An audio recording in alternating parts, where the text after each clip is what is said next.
3 باتیں جن سے جن آپ کے اندر داخل ہوتا ہے۔ جن یا جنات ایک ایسا نام ہے جس کے بارے میں آپ نے ضرور سنا ہوگا، لیکن ضروری نہیں کہ ان پر آپ کا یقین ہو،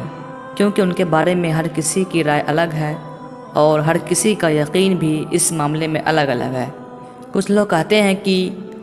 وہ اس دنیا میں ہوتے ہیں اور کچھ لوگ کہتے ہیں کہ نہیں ہوتے ہیں، اور اس بات پر بھی لوگوں میں اختلاف ہے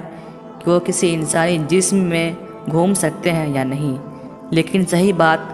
کچھ ہی لوگوں کو معلوم ہے کہ جنات یا جن کون ہیں۔ خیر، لوگوں کی اس معاملے میں تو رائے الگ الگ ہے، لیکن جہاں تک اسلام کا تعلق ہے تو وہ جن یا جنات کے وجود اور اثر کو مانتا ہے، اور اس کی دلیل قرآن میں آپ کو کئی جگہ مل جائے گی جہاں پر انسانوں کے ساتھ ساتھ جنات کا بھی ذکر کیا گیا ہے، اور حدیث میں بھی اس کا ذکر ملتا ہے جہاں پر اللہ کے رسول حضرت محمد مصطفیٰ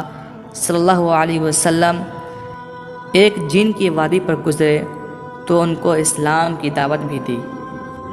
اس سے پتہ چلا کہ جناتوں کی بھی ایک دنیا ہے، اور ان میں انسانوں کی طرح اچھے بھی ہوتے ہیں اور برے بھی ہوتے ہیں، اور بروں سے نقصان پہنچنے کا خدشہ انسان کو ہمیشہ رہتا ہے، لیکن ڈرنے کی کوئی بات نہیں ہے۔ یہ ہر وقت اور ہر کسی کے اوپر اپنا اثر نہیں چھوڑ سکتے اور نہ ہی کسی کو پریشان کر سکتے ہیں، لیکن کچھ باتیں ہوتی ہیں جن کی وجہ سے ایک جن کسی انسان کے جسم میں گھس کر اس کو پریشان کر سکتا ہے۔ اس بارے میں شیخ الاسلام ابن تیمیہ رحمۃ اللہ علیہ نے اشارہ کیا ہے کہ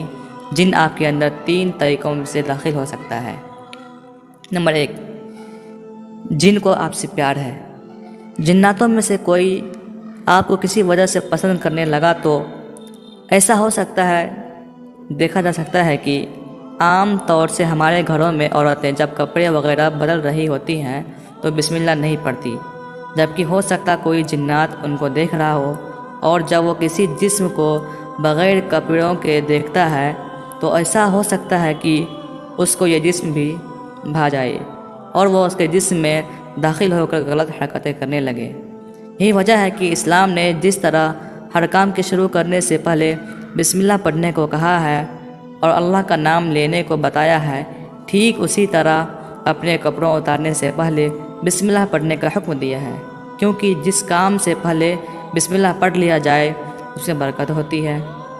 اللہ کی مدد شامل ہوتی ہے، اور انسان نقصان سے بچ جاتا ہے، اور دشمن کی حسد، جلن، ظلم، زیادتی اور آنے والی بلا اور مصیبت سے اس کی حفاظت ہو جاتی ہے، اور مصیبت سے اس کی حفاظت کی جاتی ہے۔ نمبر 2، جن آپ کو پسند نہیں کرتا۔ جن بہت حد تک انسانوں جیسی ہی ہوتے ہیں، اگر کسی وجہ سے آپ کو پسند کر سکتے ہیں تو ممکن ہے کہ آپ کو ناپسند کرنے لگے، اور اگر کوئی کسی وجہ سے ان کو ناپسند ہو گیا تو فراق میں وہ نقصان پہنچانے اور پریشان کرنے میں حد کر دیتے ہیں،